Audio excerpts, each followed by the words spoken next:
Once, as I was putting the final touches on the live auction program for my son's school, one of the committee moms expressed surprise when I told her that I wanted to get more Black parents involved the following year. "It's funny," she said. "I don't ever really think of you as Black. I've always just seen you as one of us." One of us. Us. The private school going, Range Rover driving, NetJet flying, fundraiser throwing, white elite. Please don't think for a minute that we have the same experience when we step off this campus, I thought. Do you imagine that affluence trumps race out there in the real world? Because honestly, it is the other way around. When my kids were in elementary school, I was the only Black room mom.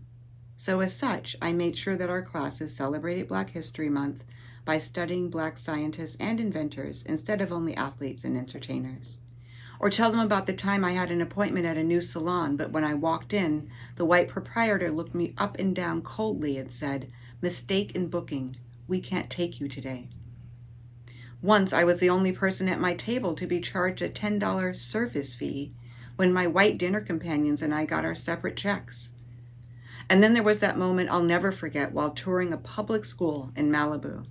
When I asked about diversity, the principal looked me dead in the face and told me, "It's a very homogeneous community, and most of our parents would like to keep it that way."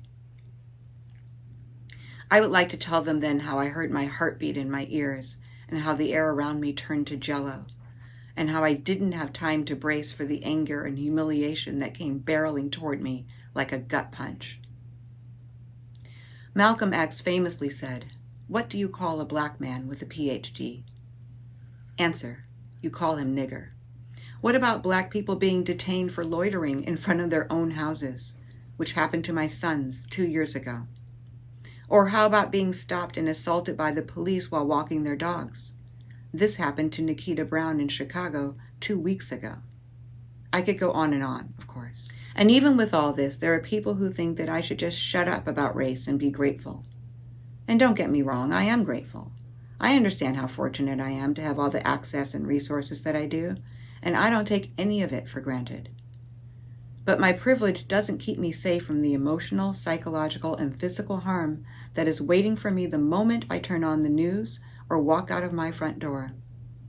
Couple that with the fact that I have Black sons in a country that seems to hate Black men. The way I see it, I have no choice but to call out racism that we all live with as loudly and as often as I can.